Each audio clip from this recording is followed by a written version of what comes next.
بسم اللہ الرحمن الرحیم بسم اللہ الرحمن الرحیم الحمد للہ رب العالمین والصلاة والسلام علی رسولہ محمد وآلہ واصحابہ اجمعین اما بعد۔ درس نمبر 149۔ آج کے سبق کا عنوان ہے استثناء، نسخ اور تخصیص کے نظائر، حصہ اول۔ اس سے پہلے دراصل تو عام کی بحث چل رہی ہے، اور وہ عام جس میں سے بعض افراد کو خاص کیے گئے ہوں، تو چونکہ اس میں تخصیص کی جو صورتیں تھی وہ گویا 3 بنتی ہے، ایک استثناء کی شکل ہوتی ہے، اور ایک نسخ کی شکل ہوتی ہے، اور ایک تخصیص کی شکل۔ اور پچھلے سبق میں علامہ صدر الشریعہ رحمۃ اللہ علیہ نے اس کے بارے میں بتایا۔ آج کے سبق میں علامہ صدر الشریعہ رحمۃ اللہ علیہ مثالوں کے ذریعے سے، نظائر کے ذریعے سے یہ بتائیں گے، ان تینوں کے درمیان فرق بیان کریں گے۔ استثناء کے درمیان، نسخ اور تخصیص، اس میں کیا فرق ہوتا ہے، اس کے حکم میں کیا فرق ہوتا ہے۔ جو مثالیں دی ہیں وہ مثالیں نہیں ہیں، کیونکہ دراصل اس میں حقیقت استثناء نہیں ہوتا، نہ حقیقت تخصیص ہے، نہ حقیقت نسخ ہے، البتہ نظائر ہے، یعنی اس کی طرح کا ہے، اور زبردست نظائر ہیں۔ تو آج کے سبق میں ہم استثناء کی نظیر پہلے بیان کرتے، پھر تخصیص کے اور نسخ کی۔ فرماتے ہیں وَهُنَا مَسَائِلُ مِنَ الْفُرُوعِ تُنَاسِبُ مَا ذَكَرْنَا مِنَ الْإِسْتِثْنَاءِ وَالنَّسْخِ وَالتَّخْصِيصِ فَنَظِيرُ الْإِسْتِثْنَاءِ مَا إِذَا بَاعَ الْحُرَّ وَالْعَبْدَ بِثَمَنٍ وَفِي هَذِهِ الْمَسْأَلَةِ لَمْ يَدْخُلِ الْحُرُّ تحت الإيجاب أو باع عبدين إلا هذا بحصة من الألف يبطل البيع لأن أحدهما لم يدخل في البيع فصار البيع بالحصة ابتداء، ولأن ما ليس بمبيع يصير شرطا لقبول المبيع فيفسد بالشرط الفاسد. ففي المسألة الأولى ليست حقيقة الاستثناء، لكنها تناسب الاستثناء في أن الاستثناء يمنع دخول المستثنى في حكم صدر الكلام، وفي هذه المسألة لم يدخل الحر تحت الإيجاب مع أن صدر الكلام تناوله فصار كأنه مستثنى. وفي المسألة الثانية وهي ما إذا باع عبدين إلا هذا حقيقة الاستثناء موجودة، فإذا لم يدخل أحدهما في البيع لا يصح البيع في الآخر لوجهين، أحدهما أنه يصير البيع في الآخر بحصة من الثمن المقابل بهما، والبيع بالحصة ابتداء باطل للجهالة، وإنما قلنا ابتداء لأن البيع بالحصة بقاء صحيح كما يأتي في المسألة التي هي نظير النسخ. والثاني أن البيع في الآخر بيع بشرط مخالف لمقتضى العقد، وهو أن قبول ما ليس بمبيع وهو الحر والعبد المستثنى يصير شرطا لقبول المبيع. کہتے یہاں چند مسائل، فروعی مسائل ہیں جو ہمارے بیس سے مناسبت رکھتے ہیں، جو بیس ہم نے ذکر کی، یعنی استثناء، نسخ اور تخصیص کی۔ چنانچہ استثناء کی نظیر یہ ہے کہ کوئی شخص آزاد اور غلام کو ایک قیمت پر بیچے، ایک صورت یہ ہے۔ دوسری صورت یہ ہے کہ 2 غلاموں کو بیچے، مگر اس غلام کو اس کے 1000 کے حصے کے بقدر میں اس کو مستثنیٰ کر رہا ہے، تو اس میں بے باطل ہو جائے گی، کیونکہ ان میں سے، ان 2 غلاموں میں سے ایک داخل نہیں ہے بے میں، تو یہ اس طرح ہوا جیسے یہ بے بالحصہ ابتداء ہوا۔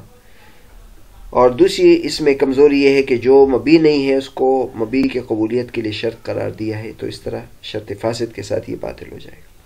پہلے مثالوں کی توضیح کرتے ہیں۔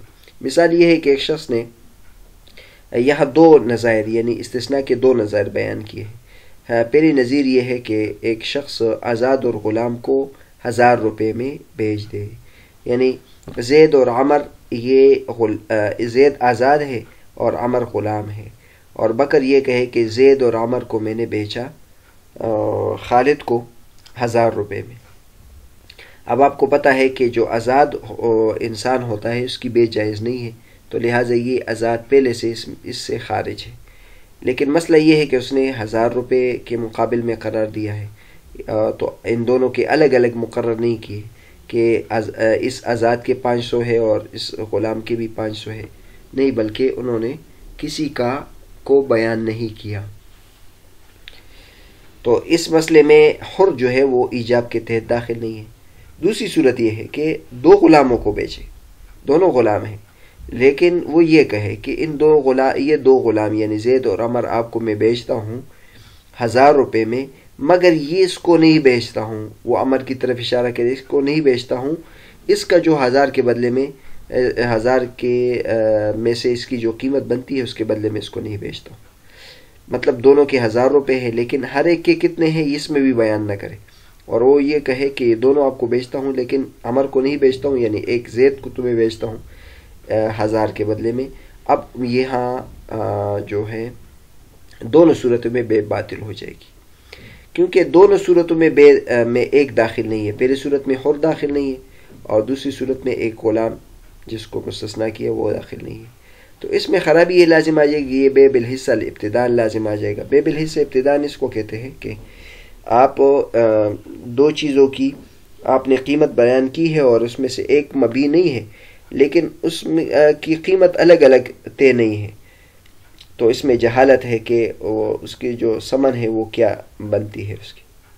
نمبر ایک تو اس میں خرابی یہ ہے. دوسری اس میں یہ ہے کہ ایک چیز مبی نہیں ہے، اس کو آپ نے مبی میں قبولیت کے لیے شرط قرار دیا ہے.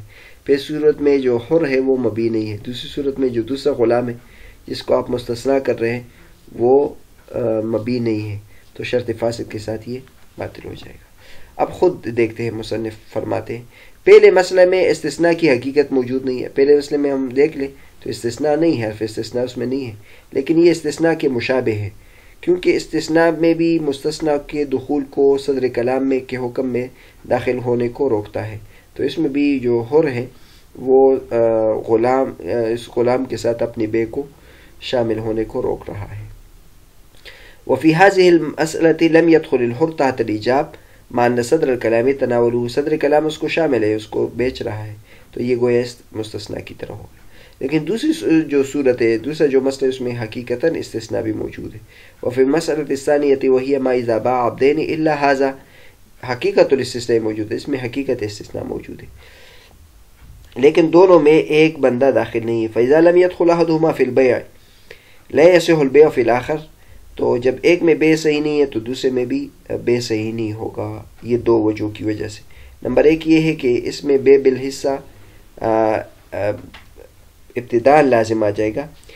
بے دوسرے میں اس کے حصے کے بدلے میں جو اس کے مقابل ثمن ہے، دونوں کے جو مقابل ثمن ہے ان میں سے صرف اس کے حصے میں بے لازم آ جائے گا.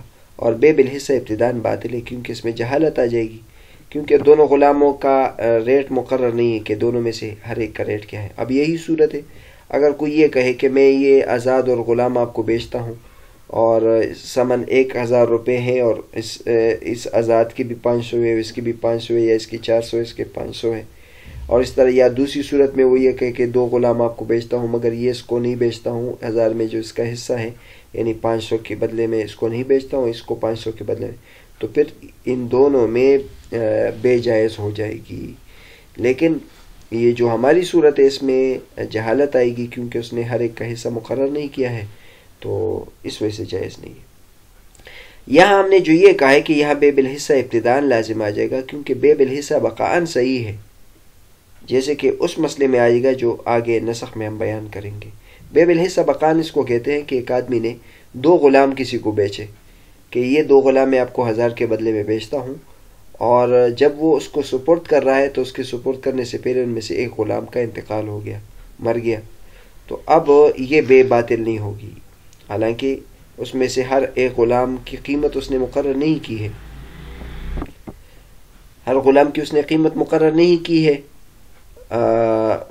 اور جہالت بھی ہے کہ ان میں سے ایک کی کیا قیمت ہوگی.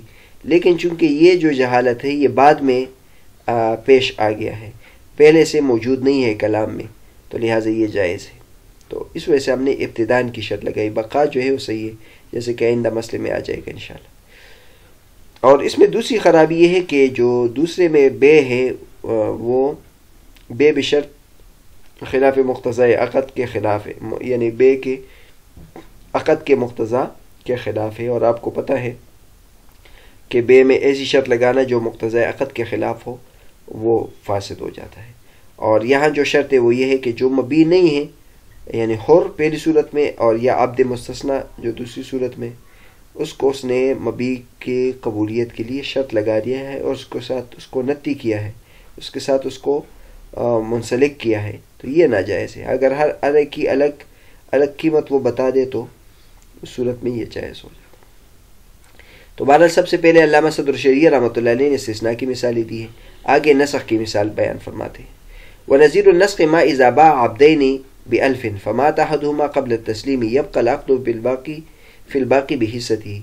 فهذه المسألة تناسب النسخ من حيث إن العبد الذي مات قبل التسليم كان داخلا تحت البيع، لكن لما مات في يد البائع قبل التسليم انفسخ البيع فيه فصار كالنسخ، لأن النسخ تبديل بعد الثبوت فلا يفسد البيع في العبد الآخر مع أنه يصير بيعا بالحصة، لكن في حالة البقاء وأنه غير مفسد لأن الجهالة الطارئة لا تفسد. نسخ کی نظیر یہ ہے کہ ایک بندہ 2 غلام کو 1000 کے بدلے میں بیچے اور ان میں سے ایک کا تسلیم کرنے سے پہلے انتقال ہو جائے تو باقی میں عقد برقرار رہے گا اس کے حصے کے بدلے. یہ مسئلہ نسخ کے مناسب اس اعتبار سے ہے کہ وہ غلام جس کا انتقال ہوا ہے تسلیم سے پہلے وہ بے کے تحت داخل تھا، لیکن جب وہ بائی کے ہاتھ میں مر گیا تسلیم سے پہلے تو بے اس میں فسخ ہو گیا. تو یہ نسخ کی طرح ہو گیا، کیونکہ نسخ تبدیل بعد ثبوت کو کہتے ہیں، یعنی ثبوت کے بعد تبدیل کرنے کو کہتے ہیں. لہٰذا بے دوسرے غلام میں بے فاسد نہیں ہوگی، حالانکہ یہاں بے بالحصہ لازم آتا ہے، لیکن یہ بے بالحصہ ہے لیکن فی حالت البقاء، اور یہ مفسد نہیں ہوتا کیونکہ وہ جہالت جو طاری ہوتی ہے وہ مفسد نہیں ہے. وہی صورت ہے جو پیچھے بیان کی ہے کہ 2 غلام اس نے بیچے اور دونوں غلام کی الگ الگ قیمت مقرر نہیں کی بلکہ دونوں کو 1000 کے بدلے میں بیچا، لیکن ان میں سے ایک کا انتقال ہوا تسلیم کرنے سے پہلے بائع کے ہاتھ میں. تو یہاں چونکہ اس کی طرف سے سپردگی وجود میں نہیں آئی، لہٰذا ایک غلام میں ہم بے کو نافذ کریں گے، دوسرے میں بے فسخ ہو جائے گی اور وہ صرف ایک غلام کی قیمت ادا کرے گا. تو یہ مسئلہ بظاہر اب اس کو دیکھ لیں، یہ نسخ کی مثال تو نہیں ہے لیکن نسخ کی نظیر ہے، یعنی اس کی طرح کا مسئلہ ہوا ہے. نسخ میں بھی ایسا ہوتا ہے کہ پہلے ایک حکم ثابت ہوتا ہے پھر اس کو اٹھا لیا جاتا ہے اور دوسرے کو اس کی جگہ رکھ دیا جاتا ہے. تو اس مسئلے کو ہم دیکھ لیں تو یہ نسخ کے مناسب ہے اس اعتبار سے کہ وہ غلام جو مرا ہے تسلیم سے پہلے وہ بے کے تحت داخل تھا، اور جب یہ بائع کے ہاتھ میں فوت ہو گیا تسلیم سے پہلے تو اس میں بے کو فسخ ہونا لازم آ گیا. تو لہٰذا گویا اس میں ہم نے حکم کو اٹھا لیا. نسخ پہلے وہ ایک چیز کو ثابت کیا اور اس کے بعد اس کو تبدیل کیا. اب کہتے ہیں کہ یہاں جو دوسرا غلام ہے اس میں بے فاسد نہیں ہوگی، حالانکہ یہاں بھی بے بالحصہ لازم آتا ہے، کیونکہ یہ اب مسئلہ پیدا ہو جائے گا کہ اس غلام کی جس میں جو زندہ ہے اس کے 1000 میں سے کتنے وہ ادا کرے گا. لیکن اب اس کی وجہ سے بے کو فسخ نہیں کریں گے، بے کو تو نافذ کر دیں گے، البتہ اس کو حل کرنے کے لیے کسی اور طریقے کو اختیار کر دیں گے. وہ یہ ہے کہ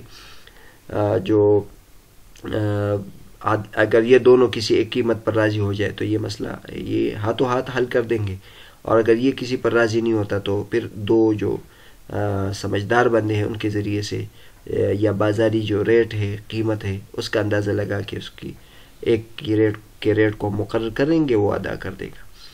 لیکن اس کی وجہ سے بے کو فاسد نہیں کریں گے، کیونکہ یہاں جو بے بالحصہ لازم آتا ہے یہ بے بالحصہ ہے فی حالت البقاء لازم آتا ہے، یعنی پتہ نہیں چل رہا تھا اور یہ جہالت بعد میں طاری ہو گئی، اور جہالت طاری جو ہے وہ مفسد نہیں ہوتا.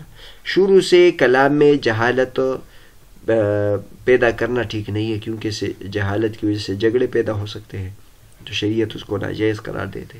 لیکن وہ جہالت جو بعد میں طاری ہوتی ہے وہ جائز وہ اس کا اعتبار نہیں کرتے، کیونکہ اس کے بارے میں کوئی پتہ نہیں ہے کہ اس سے جہالت پیدا ہوگی کہ نہیں، اس لیے وہ جائز ہے. یہاں تک ہم نے 2 مثالیں دی ہے، ایک استثناء کی نظیر بھی بیان کی اور ایک نسخ کی نظیر بیان کی.